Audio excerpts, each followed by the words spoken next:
Hello, Joey John Maguire, confined to barracks as you can see. This is my home, my living room, having just had quadruple heart bypass surgery just over 2 weeks ago. 2 weeks and 1 day, I think, 15 days. I'm up on my feet, the scars are healing well. I'm in a bit of pain, but there you go. I'm well pleased. One of the bonuses of having, there are lots of negatives, but one of the bonuses of having serious surgery is that you lose weight. And I'm glad to say that I have, in the last 4 weeks, because there was a 2-week run-up before the op, and I got weighed 4 weeks ago when I went to see the specialist, and I was 111 kilograms.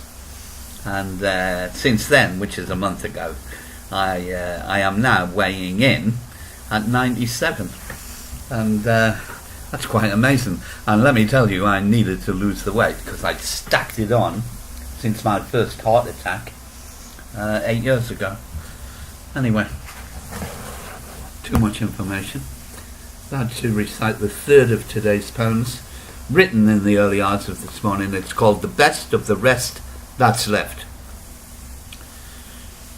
With the aid of quiet reflection, it has become apparent that my time in France was important, curtailed for a significant reason. The steep hill on the approach to Vertiac was not for the weak and frail, and the old tester quickly found me out to reveal my Achilles heel. Unbeknown to me, the kind flatness of the Chelsea landscape had been hiding a life-threatening problem. I was a walking time bomb with a poorly heart struggling and threatening to explode.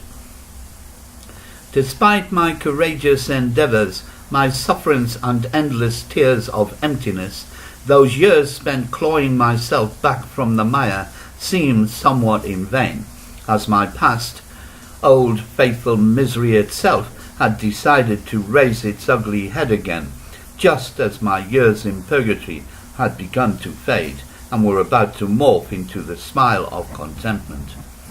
Plunged back into the doldrums, having willingly undergone a kind surgeon's intervention, I find myself confined to barracks, indulging in the quiet solace of convalescence, my time spent in the gardens quite replenishing as I take in gulps of its ambient energy. Slowly but surely, my life replaces turmoil with order, charitable respite allowing me time to think, and I admit to myself with reluctance that my past will always find a way to haunt, for it is me and me alone that allow its spiteful lingering. True enough, my past is a journey filled with nightmares, none of which are impossible to overcome. And although it's hard to avoid lingering and damaging bitterness, my heart tells me it is time to move on. For the first time in my life, I find myself unable to forgive. But after much contemplation, I have found that I have within the human ability to forget, bringing me to the logical conclusion that I must put the evil past behind me to have any chance of enjoying the best of the rest that's left.